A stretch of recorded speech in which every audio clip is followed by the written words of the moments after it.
Welcome back to another edition of Spilling the Tea on GovCon. I'm Teresa Moon, Director of Business Development for Parabolis. We provide a better financial partnership for government contractors that includes a line of credit to fund your growth. The purpose of this podcast is to assist small businesses with success in the federal marketplace by introducing them to industry experts and resources that they may not otherwise know about. Today's guest is Michelle Burnett. She is the Executive Director of the HUBZone Contractors National Council, and I absolutely adore her. We met in a similar fashion to how I meet most people these days. I'm going to admit I innocently stalked you a little on LinkedIn for a while. I realized all the good the council was doing for advocating for HUBZone businesses, reached out to you, and I was immediately motivated to get involved. So I hope that doesn't make things too weird, but just a little bit. Michelle, thanks for being here. Thank you so much. And the feelings are absolutely mutual. And I meet most of my friends like in the bathroom, and then they're stuck with me for life. So I am so excited to be here. And I love working with you. You've been amazing at all of our events. So just honored to be here. Thank you so much. I appreciate you saying that. And it's us girls know how to make a relationship out of a 10-second conversation in the bathroom. So any woman that's listening right now can totally relate, and any guy is jealous. So don't let them fool you. But for those of our listeners who may not know of you yet, can you elaborate a little bit on your background, things you've been up to prior to taking charge at the council, and then give a little bit of background on the council as well, please? I would be happy to. So my history with the HUBZone Council started, the HUBZone program itself about 13 years ago. Wow. I was working for a contractor, and they had the contract with SBA. And I started off as the help desk representative. And I remember my first week on calls that someone called in, because this was during the time shortly after the GAO audit when everything kind of froze. Because some of you guys might not know that the HUBZone program was almost canceled numerous times. It was actually the council that jumped in and made sure that didn't happen. But at this time, I was a contractor for SBA, and somebody was upset that their file was taking a little too long. And they go, well, should I go congressional? My response was, yeah, that'll get them going. Note to self, that is not what SBA wants you to say when you're a contractor for them. But I'm really blessed that that's now my job. Fast forward, I was actually the director of the program, personally requested me when our contract was ending and we were having to shift people off to be the program manager. So through that life cycle, I got to know everything. I filled every role. I screened files. I review filed. I helped with the decline dispute process. And I just knew this program like the back of my hand. But the reason why I was so invested in it is because I loved working and getting to know the companies. If anybody that knows me understands I am a talker. So I don't believe in hold. And every time I was helping a company, I learned about what they were doing and the impact they were having in their community. So when our contract ended, I was voluntold that I was going to fill the role for help desk representative for the council. So for years, I volunteered. People frequently asked me when I became the executive director, I looked a lot different than Mark. And they go, how did you get this?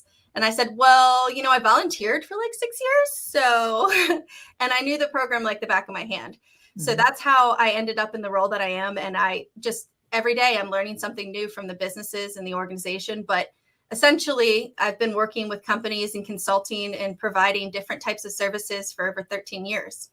Wow. So you started doing that when you were 8? Yeah. I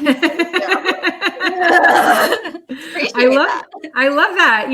I love your passion behind it too. And there's something so motivating to know that your passion lies with really getting to know people and why they do what they do and how you can best be of service. And so the fact that you volunteered for as long as you did and really didn't do it for any self-serving purpose, but just to help people do well in the industry, I think is amazing. And that's why so many people gravitate towards the council, because they see it as an advocate for HUBZone businesses in that level. And I think that that's amazing. So I know you guys are always on the move. You and I run across each other all the time because we hit that conference circuit like nobody's business. And so you really have your finger on the pulse of a lot of what's going on in Washington, D.C. because of all of your experience. And so as it pertains to your constituency, I want to talk about a couple of things. So I know that this is broad, so we'll just talk about as much as we can for the time frame that we're looking at. But What have been some recent legislative initiatives that the council has been working on? So as an advocacy organization, the council does have legislative priorities that we focus a lot on. One of which is something that just this past year was passed through the House, was to amend the language or even clarify the language around the price evaluation preference.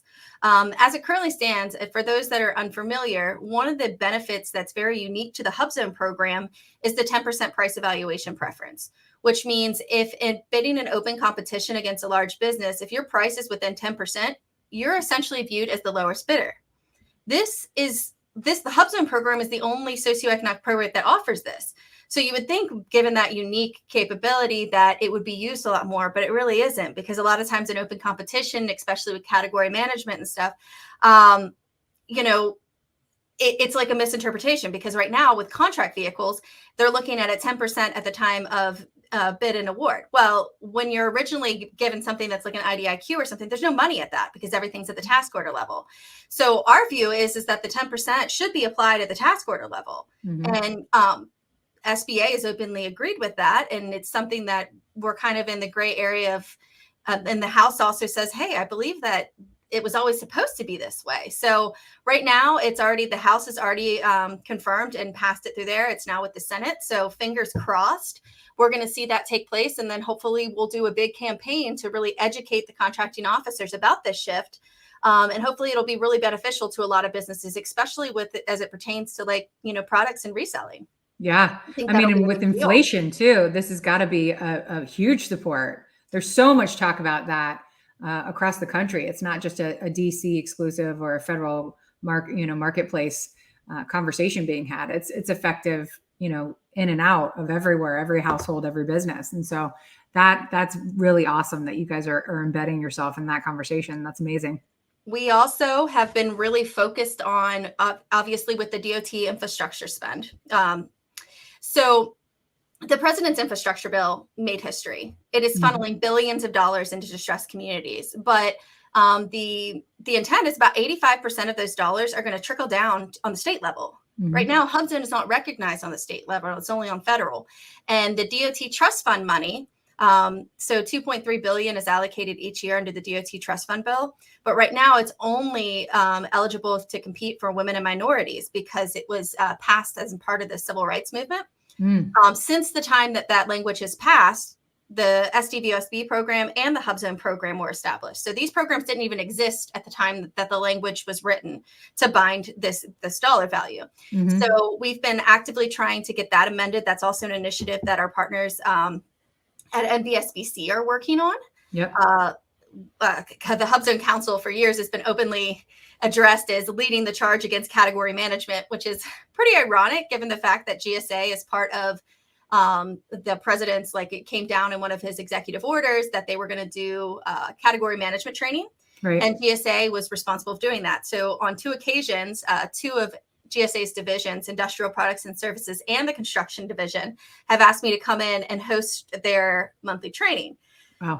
It's kind of ironic because I'm not sure I was telling them what they wanted to hear during the call, but I was telling them what they need to hear, because it's not that we're against the fact of, putting a methodology and a thought process into buying. Like, the government should, make sure they take that into consideration. But our primary goal should not be narrowing the source selection. It should be looking at how do we optimize the greatest economic impact. And that was the reason why the Small Business Act was created. We created it because redundancy fuels an economy and small businesses create more jobs. Right. So we have to look at it. Why do we have the Small Business Act? Why do we have these programs? And is it our acquisition strategy aligning with the intent? So the council is really focused on that. And of course, we want to see more set-asides. For the last couple of years, the federal government has boasted that, HUBZone spending is increasing.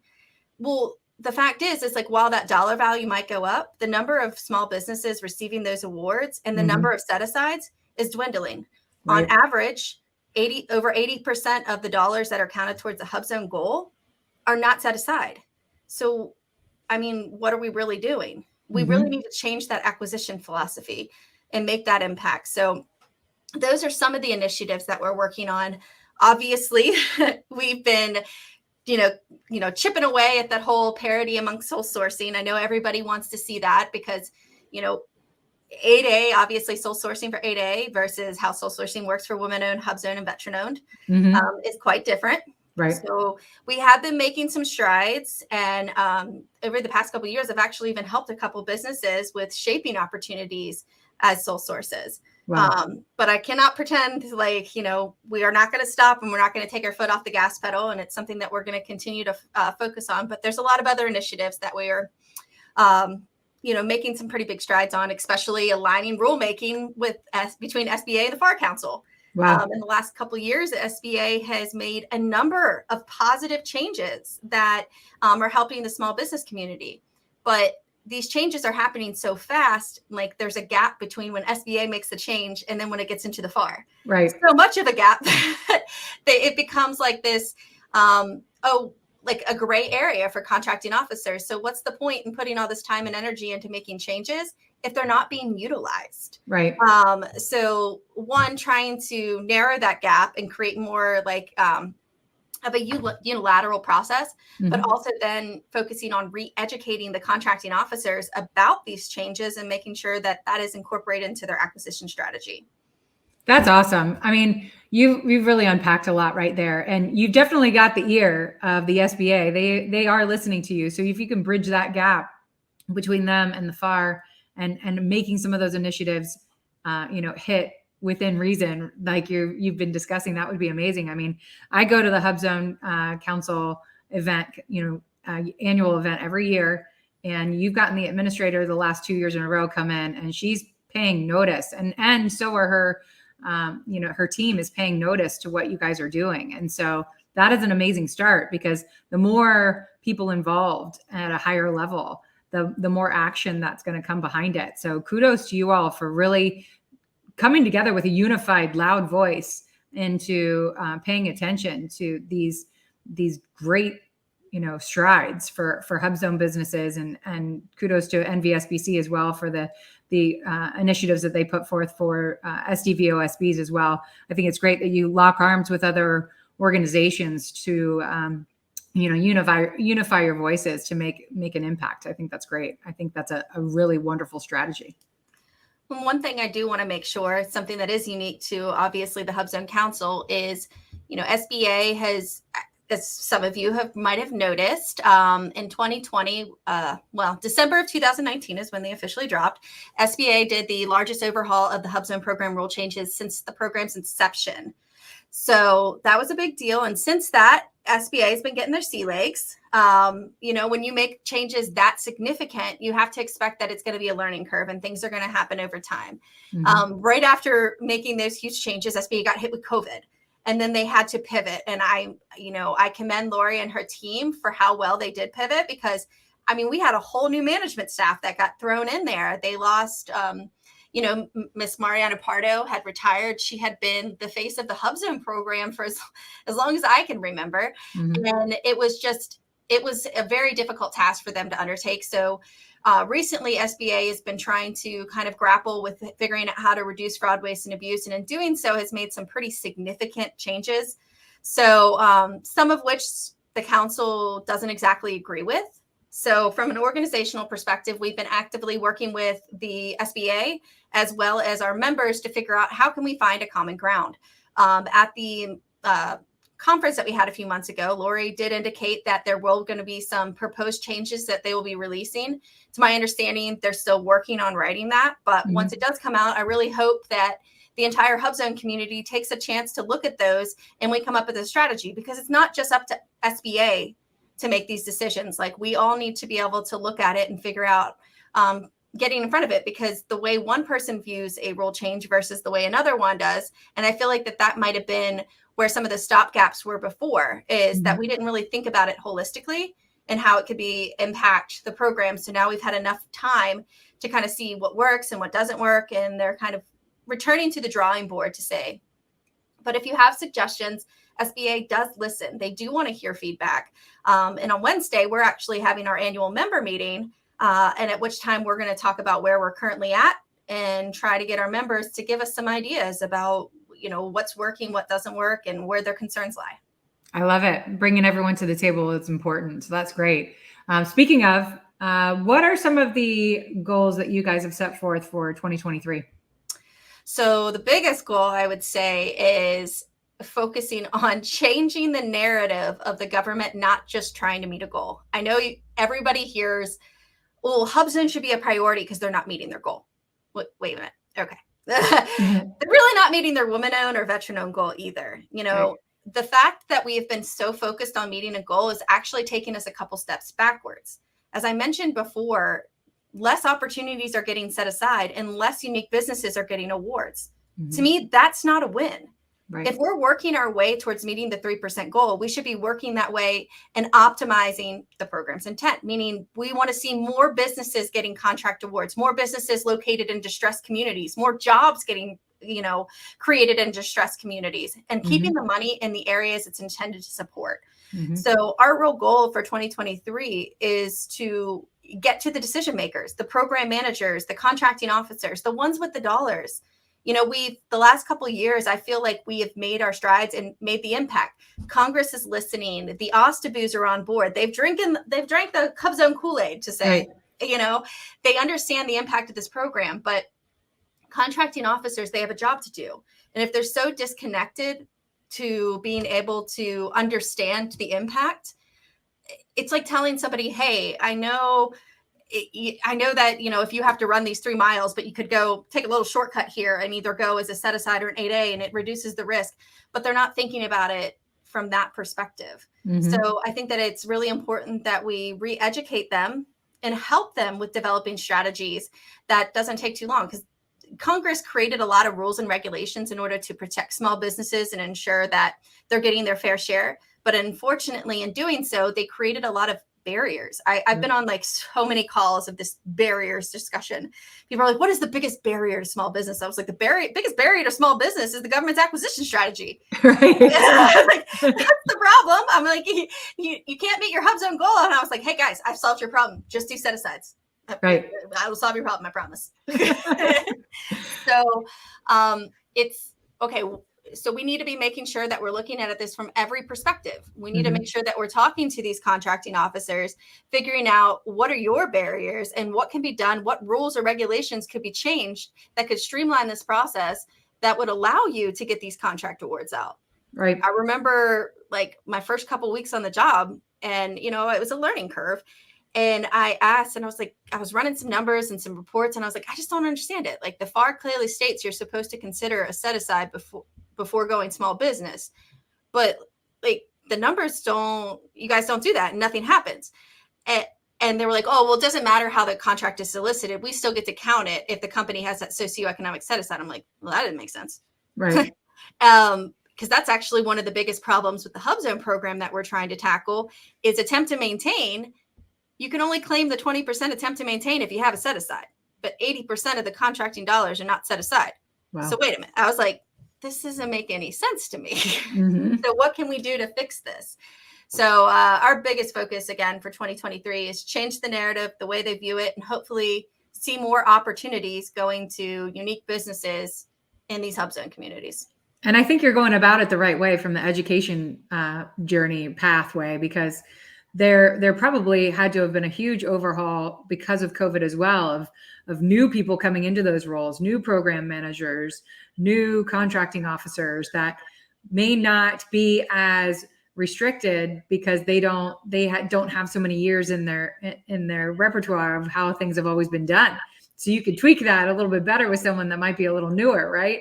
Speak into the ear that hasn't been tainted yet and give them the information that you need to kind of move that agenda along in a positive way, right? So I think now's the time to really light that education fire, and you guys do a great job of that. And so I'm impressed across the board, and I hope that the momentum continues for you, because I see it in just the events alone that the council promotes, the more involvement in it, and you see a group of people who are very intentional being there. HUBZone groups and events, you see a difference than you do in other types of certification centered events, right? The HUBZone contractors are very intentional and very motivated to move forward in a positive way. And you guys do a great job of leading that for them, leading the charge. So it's amazing. So here's another loaded question. Where do you see the council's greatest impact? Honestly, I think the greatest impact is one, making sure we bring everybody to the table and get a very holistic view, but getting in front of the contracting officers and program managers. We've laid the groundwork to make sure people understood the HUBZone program, and we kind of dispelled a lot of the narratives, because for a while the HUBZone program was always viewed as a blue collar industry. And I was running reports the other day for one of my partners at Department of Education, and the reality is it's the largest percentage of HUBZone spend is actually in the IT industry. Oh. So for so long, they said, oh, well, HUBZone companies can't do this, or they're not in this area. Like they can only do a construction and manufacturing. Well, that's obviously not the case, because the numbers don't lie. So I feel like we need to get to these contracting officers and really bring it to the table and explain, like, listen, these companies are getting these dollars based on their merit. Now we just need you to make some small changes, because there's thousands of companies that would qualify or could position themselves to qualify for the HUBZone program. But why would you spin your wheels to gain a certification that you're not seeing a return on investment on? Right. A lot of these companies have just dropped the certification and stopped investing the time because they did their part, but the government isn't doing theirs.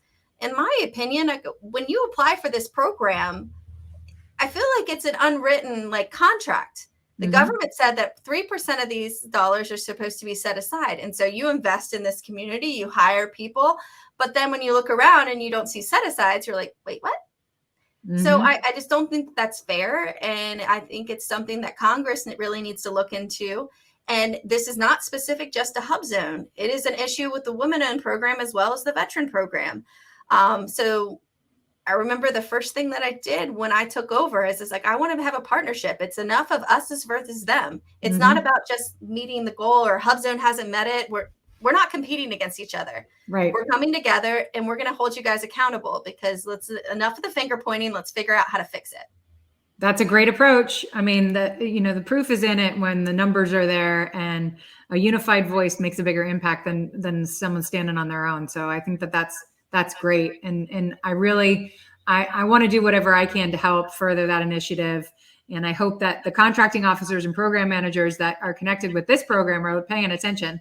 And I'll do whatever I can to connect you with some of the people that I know in our community as well, to help as much as we can. A lot of businesses that Parabola services are HUBZone companies as well. And we always like to do whatever we can to connect our network with great programs. And it looks like you guys just are onward and upward with the council. And I wish you the very best of luck in 2023 in reaching all those goals.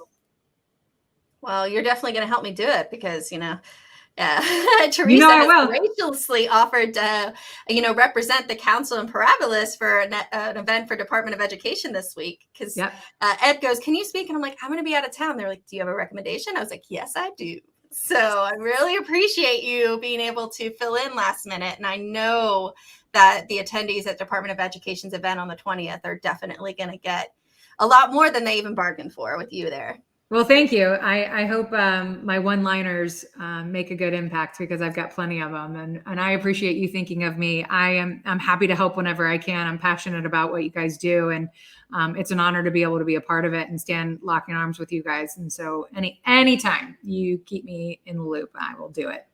How about coming months? What conferences are you going to be attending? We got a special award ceremony that I am going to be at too. Why don't you tell our listenership where we can find you in the next couple of months? Absolutely. So here at the beginning of November, I will be brushing off my cowboy boots and making my way to Nashville for the SAMI National Small Business Conference. So I'm really excited about that. We will be exhibiting, and I also will be speaking along with a couple of amazing panelists. So hopefully I will see some of you guys there. And then in February, I will be making our way out to New Orleans to support our partners at the National 8A Association for their annual conference. But this one's going to be very special, because the HUBZone Council was smart enough to partner with the National 8A Association, and we'll be hosting the first time ever where we do the Small Business Industry Awards. As part of this is a collaboration also to send the message that we have a united front. But we will be, giving out awards to each socioeconomic category. We will be recognizing agencies, primes. So it was just last week that the nominee process opened up. So for more information about that, it's all going to be posted because it's going to be linked through the National 8A conference. Previously, we were thinking it was going to be the Sunday before. However, we realized that was Super Bowl Sunday. And we could not do that because then we would not be American. So that is not what's going to happen. But it actually worked out great because it is now going to be the Wednesday closing out the event. And thanks to our partners at, I believe it's one of the banks. I think it's, now I'm trying to remember who we always have at these events. And it's just drawing a blank to me. But one of the partners at National 8A is a generous sponsor to the World War II Museum. So now the venue is actually going to be the World War II Museum, which is, in my opinion, perfect because World War II was pivotal in regards to like transforming the role of women in our economy as well as minorities. So like it couldn't be more of a positive and powerful message of unity than being at the World War II Museum, because just like when 9/11 hit, is nothing else mattered. We came together as a society and, that bridged the gap between, racial issues, gender issues, and everybody had a primary focus of supporting the warfighter. So hopefully that, that's going to be the message that's really resonating, not war, but the power of unity. Well, the greatest generation deserves some honor. And so I love that. And I think that that'll be an amazing event. We will be there. I think that alone is going to be a dangerous week. It's post Super Bowl and pre Mardi Gras. So New Orleans is going to be bumping and I can't wait to be there. And I just remembered it's Bank of America. So I figured so, but I didn't want to be presumptuous. Giveaway, right? Yeah. I'm sure Ed Spenceley is going to be listening to this and he's going to be like, thanks, Teresa. You couldn't have put my name in there. But I kind of figured that's who it was going to be. They're a great supporter of the 8A and National 8A Association. So I know that's probably who it is too. Okay, awesome. So we'll be at all those events with you, supporting you there. And so last thing, I like all of our guests to leave our audience with some words of advice or any tips you might have for some of those contractors that are looking for potentially getting into the HUBZone certification process. So SBA just recently has made a number of changes to the way that they interpret principal office and employee. Employee is defined by 40 hours in a month. However, now SBA, because they're trying to mitigate fraud, waste, and abuse. So they want to make sure that companies that are applying and getting certified are aligning with the intent. So SBA is now requiring any employee that is under 30 hours in a week to supply a job description and copies of deliverables. Or like at least a description of the type of deliverables this individual is doing. They've also cracked down on the way that they interpret principal office. You have to have a dedicated space that with a lockable door. So I know a lot of companies have used more of the open floor plan or the shared office space type of model. So it's very important that if you are currently certified or are interested in applying, SBA did update their document requests to reflect these changes. So I encourage you to check out their website to make sure you're aware and ready and prepared prior to your either upcoming certification or before you try to apply. So yeah, that's great advice. I heard you talking to some people about that at the last event that we were at. And so heed that advice. You don't want to get caught after the fact. You want to know going into it that this is the case. So thank you for sharing that. And thank you again so much for your time and for joining me. I love being able to share with our network all of the progress and upcoming initiatives for the council. This has been awesome. I'm looking forward to seeing you at the next event. And I encourage everyone in our network to look into being a part of the HUBZone Contractors National Council annual event. It's usually held at the end of August, early September, and it is the best event of the year. I love it. I'm always there. So if you want to meet me in person, you got to see me there. So I thank you again, Michelle. You're amazing. We're going to have you back on again because I know that you're going to be doing some great things that we're going to want to highlight very soon. Perfect. Thank you for having me. And you guys have a great day. Thank you, guys. Michelle. And again, thank you all for joining us and for your continued support. Be sure to follow us on our YouTube channel, and there you can see the archives of all of our past podcasts. Stay tuned for some exciting conversations in the weeks ahead. I'm Teresa Moon, and this is Spilling the Tea on GovCon. See you soon.